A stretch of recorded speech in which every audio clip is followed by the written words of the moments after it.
Welcome to Rock and Recovery. And today is, this month, the whole month long is Recovery Awareness Month. So it's Recovery Month. It's also Suicide Prevention Month. So if you know anybody, 988, dial it. Have them dial it if you're reaching out. If somebody's going through some stuff right now and you don't know how to get out of it, you just need somebody to talk to, 988. Everybody that knows people that are going through something, reach out and talk to them. All it takes is your kind words. Maybe your voice will save somebody's life one day. Just remember, we are supposed to be there for each other. And today we have a special guest named Danette. She is about to come up to the stage right now. Hello. How are you? Hi, Danette. Hi, Jay. How are you? I'm doing great. How are you? I am doing well. I'm doing better today than yesterday. That's all that matters. Nice to meet you.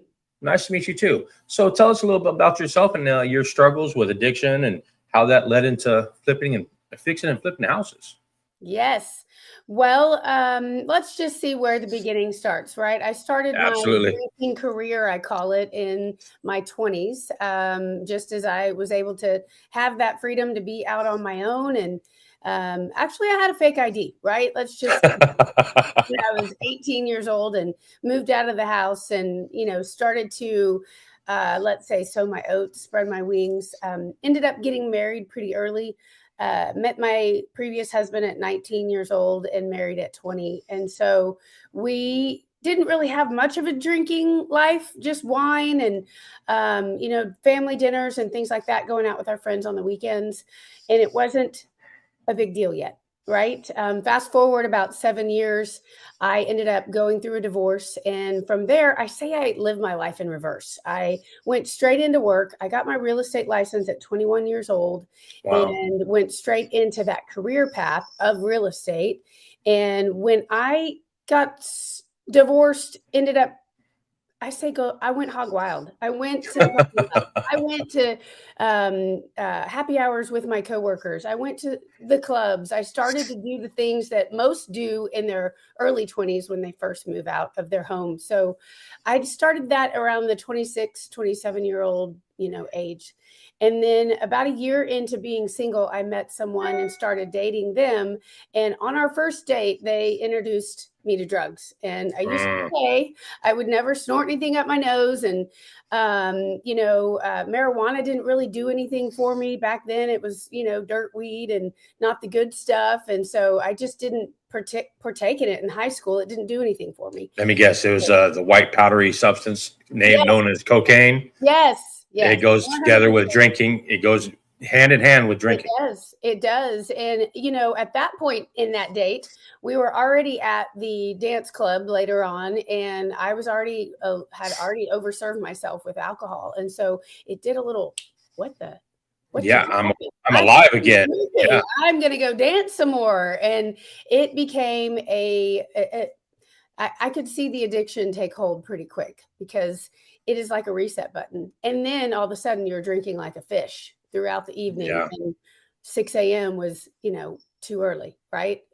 So that progressed for me. I didn't continue I dated that person for about a year. And then after that, I ended up having a job promotion to Seattle, moved out there on my own. I had no kids. I was really trying to run from addiction, thinking, okay, I'm going to have a fresh start. And lo and behold, drugs are in Seattle too. And so is alcohol. And that is where I continued to, work and be a professional, making 6 figures income in Seattle. But it became where, I could just afford my own drugs. I can afford all the things and not have to, ask for it or, I had it in my pocket all on my own. So that made it work so much easier. If you're going to go out drinking every night, it made work so much more able to do. Yes. And, with my career, I did take a break in real estate for a little while, but I was a sales manager for a publication in Seattle. And that is where you have to go and entertain clients. You have to take them to lunch. You have to do happy hour. You have to do trade association events. You have to do golf functions where everybody's literally doing keg stands while networking and building business, right? It's an adult frat party. It is. And that's just how business works sometimes. And I Yeah. was a girl along with my sales team, and we all went and, had a great time, but didn't really see what was progressing. I didn't know what I didn't know at that moment in regards to addiction. So I ended up losing that job, as a lot of people do when they let that addiction rule their life or obsess over it. Going out on a Monday, Tuesday night was not rare. When everybody else is thinking that they're recovering from the weekend before, I'm still going. And there's always a bar open, right? Always. Karaoke on Tuesdays, Thursday or Wednesdays, hump day, right? There was never really a bad reason. And so, losing that job, I ended up moving back home to Dallas, Texas, and I moved back. And then it became Danette's home, let's celebrate. And Mhm. so it continued the cycle of going out and drinking and partying. And I was single. And so that lasted for from 26 to about 32. So let's say 6 into my 33. But at 32 is where I met my second husband, and we ended up dating. And I was trying to hide the fact at that moment that I had an addiction to cocaine. And but he was going through a divorce, and he was ready to go out. And so Mm. that kind of was a perfect storm for us at that moment as well. And so we continued that lifestyle for a little while until we got pregnant. And, in a way, by the grace of God, that saved my life getting pregnant. I was able to stop the drug and the wine. Obviously, I didn't keep drinking alcohol. But after I gave birth and then was a stay-at-home mom for a while, I started to drink wine again. Wasn't doing the drugs, but I was at home alone a lot.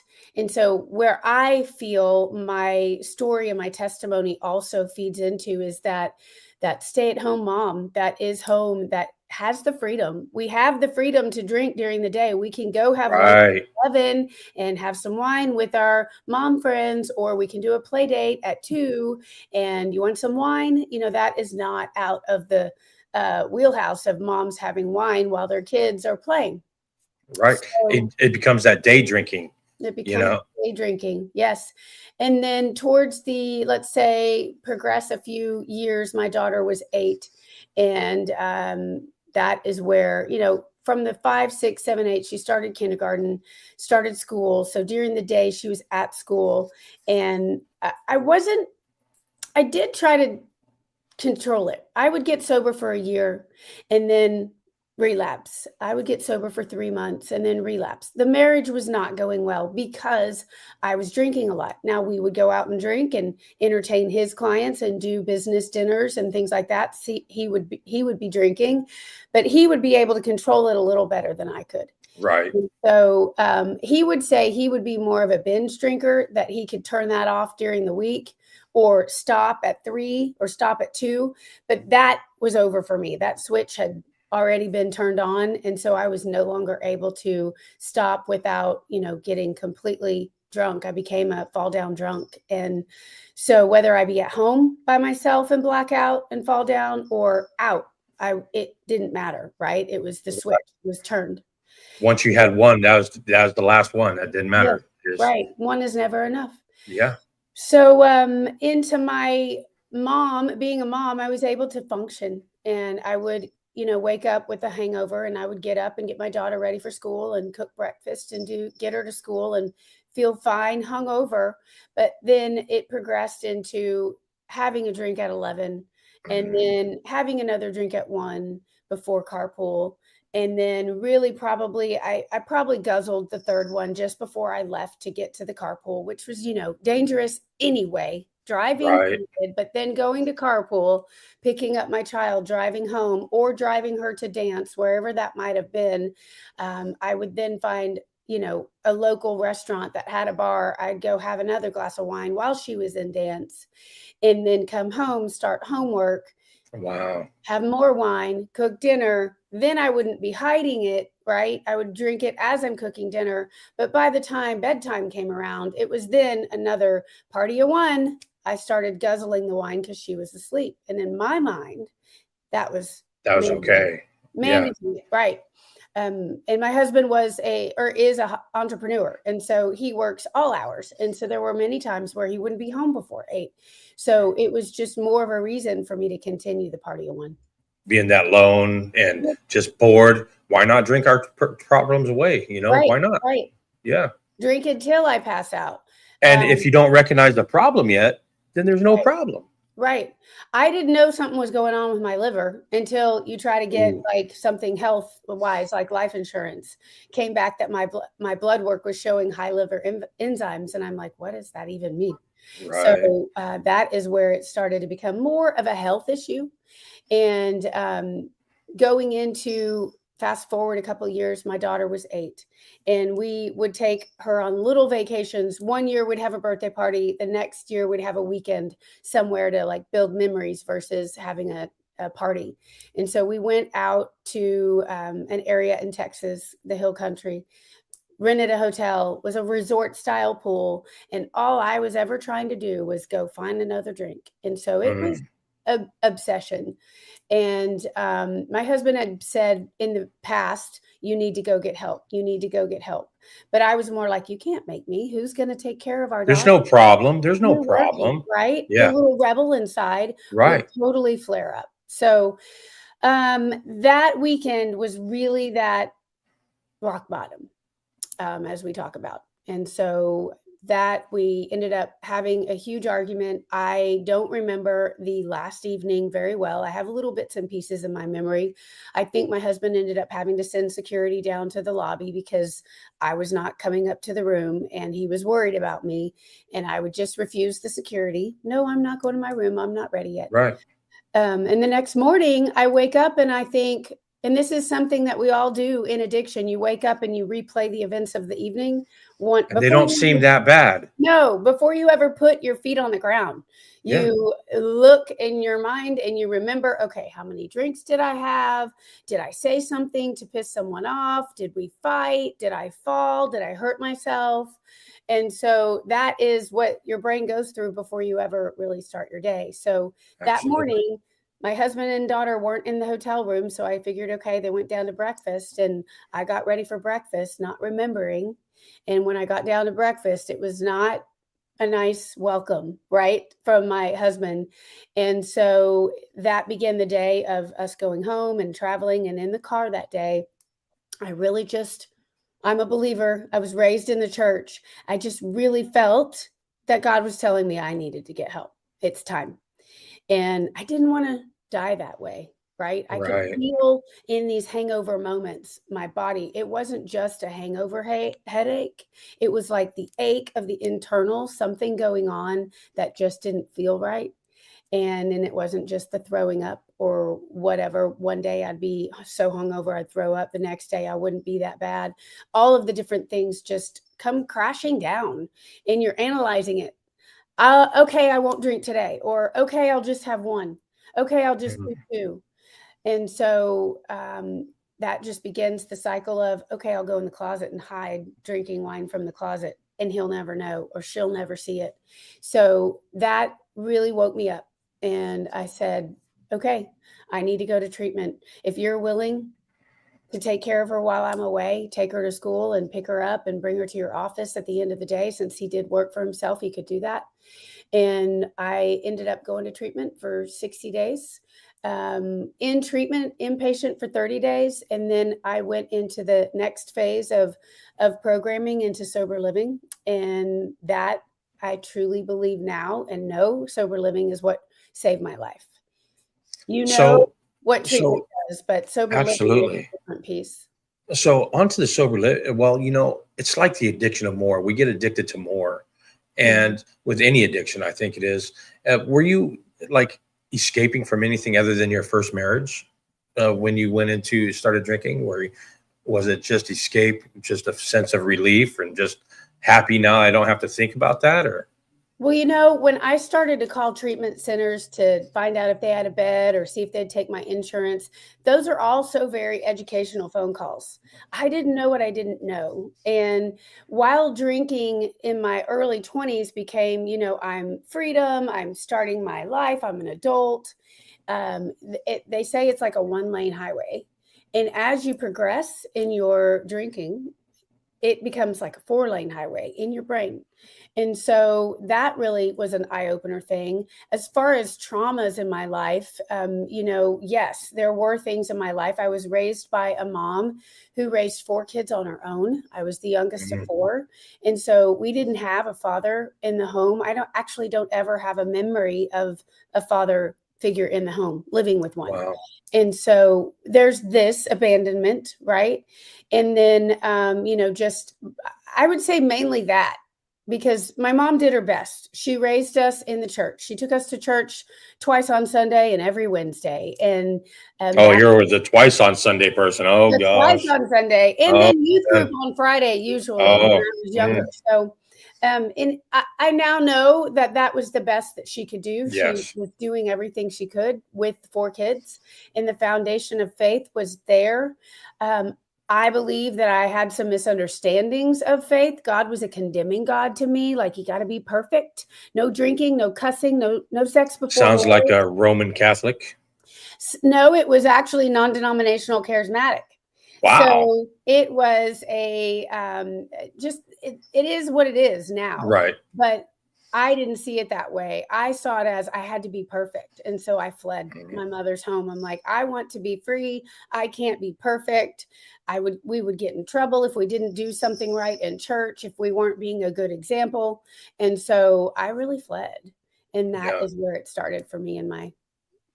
So I know you're the author of A Kingdom Rehab, Rehab Her. Why don't you tell me about that? So after going through sobriety, I'm now coming up, by the grace of God, 10 years sober in October, actually 1 month. And it has been such a journey. I now realize sobriety is a gift. It was a gift that I was being given to get sober. And so I got back into real estate about 3 years ago. I was doing some real estate transactions while my daughter was younger, and I'd go show homes. I'd get a couple of listings. I didn't have to work, but I wanted to work. Right. And so I was trying to earn, and help with the family expenses. And so that was also quite a bit of drinking, taking clients to happy hour, or even having wine when I'd go for a listing appointment. That always offer. Clients are pretty generous, right? So going into treatment, I had a couple of deals closed, but coming out of treatment, I was needing to focus on my recovery. That's what they recommend, right? So if it was a trigger or something that would pull me back into possibly drinking, I took a break from it. And going back into real estate this last time, probably about 4 years ago, I decided that I didn't want to be an agent with listing homes or showing homes. I wanted to be an investor. I wanted to start flipping and remodeling homes. I love tools. I am a Miss Fix-It. And my previous husband, we built custom homes together. So I have a lot of it in my mind already with experience. And so I joined a women's investing network and learned a lot of strategy. I learned a lot of not just real estate information where I went and learned in real estate school. I learned more specialized knowledge, private money lending, using other people's money to do the deals, finding off-market properties where they're not listed in MLS, but they're at better pricing, because it might be, let's say, a hoarder house, something that can't be listed on MLS, and they don't know how to get out from underneath a heavy payment of a mortgage or a heavy maintenance of yard, pool, and electric, Right. all the things. So I started to learn more specialized knowledge. While I was remodeling a home, and it was a 100-year-old home, correlations started to come and download about how our bodies are very similar to homes. If the foundation isn't right, nothing is right. The windows don't close. The doors, swing open. Something's always going to be off. Yes, something's going to be off. If your foundation isn't right, something's going to be off.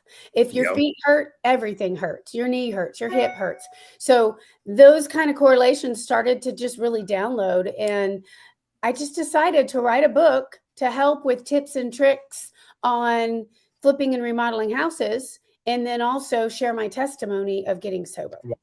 And so inside that network, the mentor that leads that network was really just such a mindset piece, as well as you can do it. anything you set your mind to. And if you feel like God has a book or a story inside of you that you want to get out, go do that. Right. So the motivational Absolutely. piece is amazing. And I did it with a year. I wrote a book within a year and then launched that book last year. And so here I Wow. am now, really just spreading the message like you are with the podcast about recovery and that we can recover, and the blessings do come. But like I mentioned, sober living. Yeah. Tell me how you got into that, and what made you go the sober living route, and how hard was that? Yes. So sober living, like I mentioned, I came out of 30-day inpatient and went straight into a sober living environment. And that is where it was a group of women living in a home who all had the desire to stay sober. There was programming where you went to meetings, 12-step meetings, and you went to an IOP program, which is intensive outpatient programming. So I would go 3 days a week there. AA meetings on other days. You start to go to the gym again. You wake up at a normal hour, you find a job. It's life skills training. And so I truly believe, even though I didn't have to work at that time, I went and got a job working at a cake ball factory in Austin, Texas, because that's what I was told to do by the people that were managing the program. And so those steps really set me for success, to be able to then come back home into a home that we were rebuilding our marriage. It was a struggle, right? As you can imagine, when you're married. Learning each other again. Yeah. Yes. And learning how to do everything sober without reaching for a Right. drink, or, just building our life again. And so years fast forward into this real estate investing network, I'm flipping and remodeling homes, selling them, making a little profit, selling another one, making some more profit. I did an Airbnb, tried that model. Airbnbs are challenging as well. All of it's challenging, right? It's not easy, but it's worth it, right? In the end, to build a portfolio of real estate. Well, one day it just kind of came across my mind to learn what sober living was all about. I want to have a sober living. I want to help other women. I want to reach out and try to be an advocate and a resource for other women coming out of treatment as well. And so it's been around for years and years and years. In fact, there's more sober living homes in your area, in your city, than you may even know about. Oh, I believe that. I have no doubt about that. So I joined another coaching program that helped give me education on operating sober living. And my next goal was to find the next investment property and make it a sober living. And that's what I've done. I've been operating almost a year now. And it's just been amazing to see. So do you partner with any recovery centers or recovery programs? Yes. Partnering is really networking and building my reputation within the recovery community. Addiction professionals, therapists, recovery coaches, treatment centers. Yes, referrals are big. And then obviously I do have a website, rehabherrecoveryhouse.com. So if someone is searching for a sober living in Dallas, that my website would also then pop up, and they would be able to make a phone call and see if I had availability. All right. And can you get anybody a grant or a scholarship? I don't know how sober living works. I know you got to pay rent on a, on a level system, but if there's somebody out there trying to get sober and they don't have all the money that they need to get into a place and the streets are hard, how would they contact you? And what would walk me through that how the enrollment, I guess. Those are real challenges for sure, especially for women. I got into this not knowing these statistics, but 70% of sober living homes are for men. So there's a need for women. And then also, for one reason or another, men have more resources than women do for needs like this. Yes, they've probably lost it all, or maybe they're trying to flee a toxic relationship and they're not getting any financial support.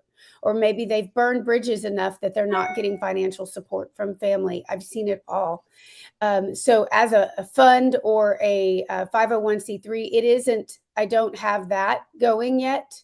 Really, any kind of discounts is just me personally giving that from my heart. Moving forward, something like that might come, but the cost for a bed average is around $1,000. It can go up. There are some more expensive sober living homes, but they offer more in that therapy department or yoga every day or things that make the price different. But I pretty much am providing the housing. It's all bills paid.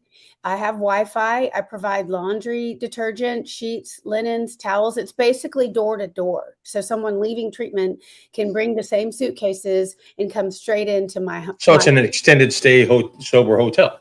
It is, in a way. It's shared living. So Yeah. you will have a roommate, just like you have a roommate in treatment. It's accountability. I believe there is nothing good comes in isolation when you're in this stage of recovery.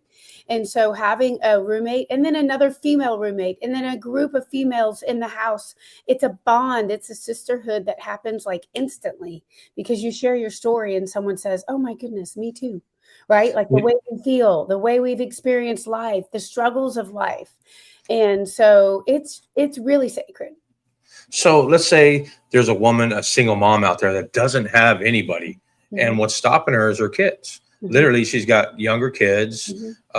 She can't get into any place because they're not taking her kids, and she's living on the street or in a housing, whatever you call them, shelter. Do you take kids there? There are some sober livings that do mommy and me. I don't have that program, but I know of the programs in the area. If someone did call and need that resource, I can refer them out. It's another beautiful thing that this sober living community here in the Dallas-Fort Worth area, it is a network of professionals that are wanting to save a soul. So we refer back and forth to each other. If someone relapses in my home and they can't come back to my program, I am going to try to find them another program that they can, because we believe everybody deserves a second chance or a second chance. It might be or a 100th chance. It doesn't matter. So people will do everything they can to help them get back into a treatment program or a detox program. And then they can come back into the sober living environment, but they have to test clean when they come in.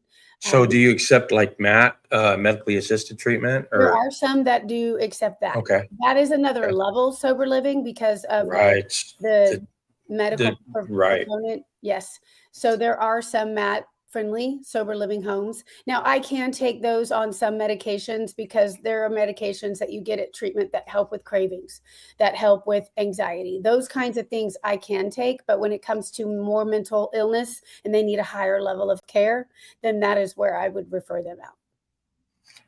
And I think that's a level 3 house, or I think it is. Yes. Yeah. I've been looking into potentially doing a sober living house, here in Florida. This is the rehab state. There's so many of them, but I would want to, do it with the mommy and me type thing, or even mainly just females and their kids, or handicap, because there's a lot that won't accept handicapped people. Yeah. Well, there's a great one too here in Dallas for veterans. Yeah. It's just so many. There is. Individuals. Here's one for you. I take dogs. Not every wow. Can take dogs. You actually take animals? Yes. Just dogs, not cats? Just dogs. Oh, that leaves me out. Damn it. Maybe one day I'll have a house with cats, but right now that's another barrier when you talk about mothers and their children. I mean, their dogs. People with their pets is very big. They're like kids, They won't leave their dog in a shelter to help themselves. Yes. They won't. There is another program which is beautiful, and I know they started here in Dallas, but they are growing, but it's called Dogs Matter. In this program, and you can put that in your show notes and also check into them, but they will take the dog while a human goes to rehab. Wow. It's a foster program for either 30, 60 days, however long they need to be able to get graduated from a program. So they have their rules and regulations. They've got their pet dog back. Right. But that they do have to complete a 30-day inpatient program. And then when they move into sober living, they can then have their dog, assuming that there is a place for them to take the dog. But there are fosters out there that will take the dog simply for people that are needing to get help in recovery. So can anyone do what you've done? I mean, other than getting sober, we get sober, we get recovery. Now what? What was life after that for you? How'd you go? I know your life was kind of there, you know, but how do you go about your daily struggles? And do you still struggle? Do you still get triggered? Do you still Yes. think about it? Is it a daily thing with you? So I can say, coming back into, let's say, the professional work of serving women and watching them, or having to help them through a relapse in some way, it is very sad. It tugs at your heartstrings for It sure. does. And here's my story of I went to treatment one time. Sometimes there's women that have gone 7 times. Yeah. Or there was a girl, I was at a group networking professional meeting, and she raised her hand as she had gone 19 times. So it Wow. is whatever it takes, but that 19th time is Yeah. what did it for her. I had tried to get sober a few times. I went to the AA program before I went into treatment. You know, I said I was sober for a year, then I'd relapse. I was sober for 3 months, then I'd relapse. I went to treatment once, and I'm a rare individual that I only have gone once, but it scared me straight. And Right. I'm okay with that. But I Absolutely. still have that peer experience of the last 10 years of having to go through the hard times of really sticking to, I am not going to drink today. I am not going to drink this next hour. I know I can go call my sponsor. I can go to a meeting. I can go hang out with other sober friends until I got strong enough. And so it was really that light bulb moment that Yeah. went off for me to make the full decision that I'm in. And now I'm more in than ever because of me caring for these women inside the home. And then, yeah, relapse is still something that could happen to me. You hear about it, how people have 20 years sobriety and they And all of a relapse. sudden that one day, Yes. yeah. And so I am not naive to that fact. I've been going to meetings with the women in the home. I've been going to the meetings on my own now. You know, I took a break from going to meetings for a little while in that sobriety timeframe. I was focused on my faith, and really I felt fed that way. But now going and being a support system, doing group activities together, those are meetings. So It keeps you accountable yourself, you know, yeah. doing that. Doing what I do, like this keeps me accountable, you know, this absolutely 100% keeps me accountable too, because if people are going to be watching me and I got to be on my game, Right. you know, and I got to be accountable for my actions, that means I can hold somebody else accountable for theirs. Right. And That's the gifts and the blessings that come. They say in treatment, they also say in the AA program that the blessings will come. And I didn't believe that in the beginning. I was like, what does that mean? And why, how am I supposed to know about these blessings that are going to come? But in hindsight, there are many moments where, because I had that awareness of the blessings that would come statement, the moments that they came, wow. I had no idea I was going to write a book. I have no idea I was going to put my testimony out there. I had no idea I was going to do a podcast. I was Literally. I was going to do a podcast or own a sober living home. No. Because I continue to wake up and get to work in some fashion, my hands are not idle. I'm not bored at home anymore.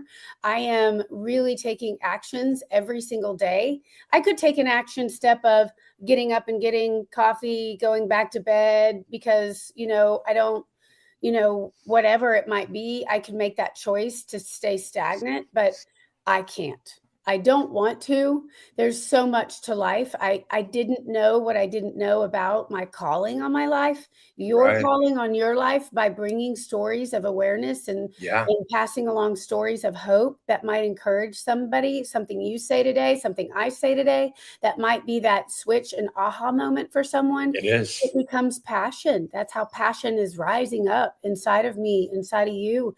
And I'm just excited about it now. What's next? Right? Exactly. And being sober, we can recognize when these doors open now. I mean, let's be real. When we were in our addiction, good things still happen to us sometimes, but we could never pay attention to them because we're always worried about something else. Yes. Now I see the doors opening and I feel the doors opening, and it's just a wonderful feeling. Yes. And being able to recognize that is big. Yes. It's big. It's exciting. It's exhilarating, right? Like now the juices are flowing and my brain is working right. And I have ideas and I'm creative. And, part of flipping and remodeling homes, I love that I get to build a house back and do tile selections and pick the floors and color paint. All of that is creative for me. And so One of my most rewarding things is I go to church with my mom, and she's got her friends group. They're all old ladies, and there was this one. She was on a benzo for the last like 15, 20 years, and Yes. she was the reverse of tachycardia, bronchocardia, something like that, and they cut her off of benzos. Wow. And she was going through withdrawals. Yes. And she thought she was losing her mind. And I was able to talk to her and just say, hey, that's normal. You're going to make it. And the ice cubes with the anxiety and going through it in her hand. And she's like, this weekend, she's like, thank you, Jason. Thank you. Right. Yeah. It was crazy. Service. Yeah. Yes. Yep. It's a lot of heart work. It is. Hard work. It's heart work. And I call it a living amends, because we can't. I will never be able to make amends to everybody I've hurt in my 20 plus years of addiction. But I can do this. A living amends. Yes. Active every day, doing the next right thing by someone. And if you can't help someone, you find someone else that can. Absolutely. It is a challenge with the relapses. It's then a different scenario when someone relapses out of our home. They can't just come right back on in, right? They have to be able to have a clean test. And I do breathalyzers twice a day and a UA once a week, or random, whatever it needs to be. And so that means someone has to detox or get sober for 3 days. And then also it becomes a house vote. Right. Allowing someone to come back in, because I now have other individuals in the home that I don't want to jeopardize their sobriety by bringing someone back in that might be triggering. Or now there's always grace. It can happen. But if it's something that the housemates are not comfortable with, my loyalty at that moment is to them. And so it becomes a lot of different components. So when you talk about wanting to open up a sober living, we can have a side conversation on that. But it is a lot of self-work, but it's so worth it in the end. It is. How hard is that process of actually kicking somebody out of your sober living house? Well, it's not that hard in a way, because if they choose to drink, that boundary, they gotta go. Right. Yeah, that boundary. And if they brought it on the property, don't apply next time either. Don't do it. 100%. And that has happened also. I actually had a girl Uber alcohol to the house. Nope, you're gone. When I was drinking, I couldn't, with Uber wasn't around. Yeah. I'd have to go and get it. But she was hiding that she was drinking in her room. And one night, I guess, was a little buzzed enough to think that she could Uber to the house, and was trying to get the Uber driver to deliver it to the back alley, which they didn't get that memo. And then ring the front door, and my house manager answered the door. So yes, it is fascinating sometimes on what our addiction brain thinks we can do. Sometimes you get away with it. Oh, nobody will ever notice. Yeah. But eventually it will be caught. And there are house managers in both of the homes that I have now. So that's accountability. Like, accountability is high. It has to be at this stage in recovery, because it will be something that saves your life and allows you to move out and move on to your own, apartment, or to your own, back into your home or something, whatever the circumstance might be. I know a couple of good house managers down here in Florida, and one I've known for over a year, I think. And she runs 2 houses south of me. I'm in Daytona, so she's in like Fort Lauderdale or down that way, down the coast somewhere. And she has a heart, and it hurts her to have to kick people out. It really does. But along with that grace thing, once you got too many chances, it brings something onto the property. You're 100% done. Don't ask for, you can pick your stuff up later, because you're not allowed back on, but she's so giving. She's a great person, don't cross her. She's still that gangster, don't cross her. Yes, I say, and if I can say the word shit, you can't bullshit. Yeah, you can.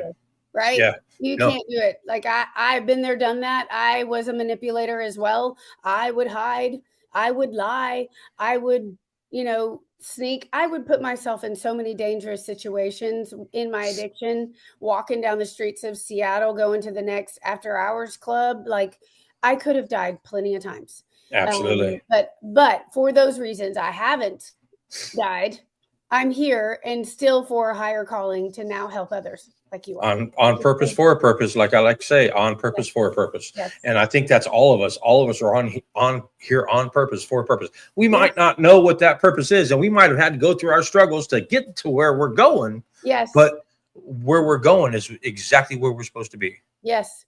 And you don't see it yet. You are highly pissed off at the moment, right? You are so angry and everybody else is to blame.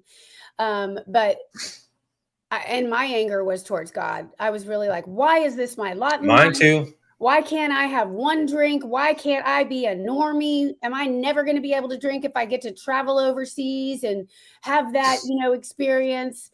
And so anger was the next thing. Once you remove the vice, let's say the drugs, the alcohol, you still have the behaviors that still are there. Right. And that's why treatment and therapy, the longest you can stay in it, the better.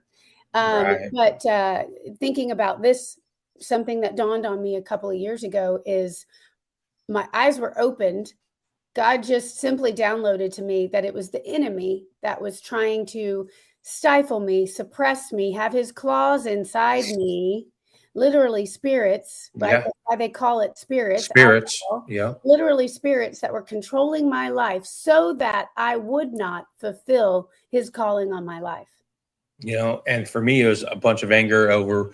It's the reason why I got sober. Me and him had a long talk, mainly me cussing him out. Yeah. And I had to come to an understanding that it would have happened anyway. It was going to be. He took my addiction the only way I would listen. So, and God's not mad at us. No. At one time, he's not mad at us. He knows all things and he's been prepared for this, but he also had to prepare us for the calling on our life to make us stronger, to make us strong, to go through relapses with friends or people we care about. I care about the girls in my house, right? You get to know them. You hear their stories. They're vulnerable. So the last thing I ever want is someone to relapse. What I do want is normal transition, where one lady just bought a home and she moved out. Normal transition, came from treatment, was in treatment for 90 days, stayed in my program for 12 weeks, moved out, bought her own home, and she's on her own now. So she's had some stability in that process. But it is a how rewarding is that? How rewarding is that when you see somebody and they give you feedback 5 years from now, you hear something and they're still doing the right thing and they're still sober and now they're living life. How rewarding is that? Yes. It is rewarding. It is 100% the reason why I did it, because it's not easy. No.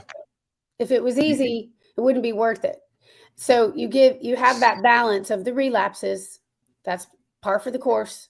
And then you also have the success stories of people moving on and moving into their life. This is a transitional phase of their life. It's not meant to be a year lease.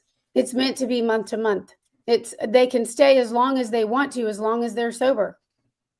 I'm not putting a cap on it, right? Because there are some women that move into a sober living home simply because of the environment they want. Right. They want the roommates. They want the sisterhood. It's actually very affordable when you talk about all the things that it includes, the value. And I have a gym membership included in my program. All bills paid. Wi-Fi is paid. One property has a pool. The other property is on the bus line. And I take dogs. So there is a lot of value in that price point, and my price point is $1,000 a bed. So it is affordable for someone to get on their feet, go get a job, a get well job. It doesn't have to be your career forever job, but it is something that you can still afford to pay for your rent, because that's a life skill. You're going to have to pay for your rent or pay for your mortgage. So it has been a beautiful thing for sure. Absolutely. And if somebody's trying to get into, let's say, a recovery center, and they're living on the street, they want to get sober and they just don't know how, and they're still struggling, what would you tell that person? There are free resources. It depends on your city, right? But there is a women, at least for women, and I'm pretty sure there for men, but there is a women's facility here in Dallas. and it's called Nexus Recovery. So I will just share it out there because if it's needed, it's needed. Absolutely. They take women and children. It is a free program. There's also Magdalene's House, both in the downtown Dallas area. And one is a 2-week program, and Nexus, I believe it's a 30-day program. And then they have sober living in there also. They also have a daycare. I toured the facility. Wow. It's really amazing what they're doing inside Nexus and Magdalene House. So that's awesome. And is there anything else you want to say? Anything at all? Well, no, I would love to connect with anyone that is interested in or needing sober living in the Dallas area. You can get my book on Amazon, Kingdom Rehab Her, and visit websites. I have one for both. My book, which leads to the Sober Living House, or the Sober Living House website will lead back to the book. You can follow me on social media, Danette Galvis on Instagram. I'm also on Facebook, and I'm really just building this brand for awareness, but also to be a light and to show people that recovery is possible no matter what your situation. I also, when I mentioned I got sober when my daughter was 8, my daughter is now almost in a month 18. And so it has changed the trajectory of her life. Yes. And not having alcohol in the home, and then her watching, one, the struggle in the beginning, but then 2, the resilience and how you do not have to drink to have fun. I am, I believe, a pretty fun person. And so I'm still a goofball. I'm still the active parent, and I actually get to be more active than I probably would have been if I didn't decide to get rid of what was holding me back. Right. And so the beauty and blessing in that is that she doesn't drink. She hasn't, to my knowledge, had a drink. And we have very big girl conversations. I have a realization she'll go out to college and maybe try it, but it's the awareness of what's possible if you don't keep it under control. And so, it's been a blessing just to watch her grow up this last 10 years. And that's awesome. if there's anything that can motivate someone to get sober, that is also it. You've got to want it. And we recover out loud on purpose. Yes. For all those suffering in silence that don't know how to do it. We're here to tell you that it's possible. Just keep going forward. Just want it. If you want it, it'll happen. Put as much into it as you want out of it. You got to give it all, and you'll get it all back. And be willing to do whatever it takes. Absolutely. If you have to go to that free treatment center that is maybe not the nicest one, you go. You'll still get something. You still will get sober. Absolutely. Mm-hmm. Well, I thank you for coming up on my show, and I'm going to check out your book, Rehab Her, Kingdom Rehab Her. Thank you. And I'm going to look more into your facilities because I know lots of people in Dallas that might need your help. Awesome. Well, thank you for that. Thank you. Thank you for being up here. And that's our show. Just keep rocking your recovery. And don't forget, it's Recovery Month and Suicide Prevention Month. So let's prevent them and go recovery. Rock it. Thank you. Bye.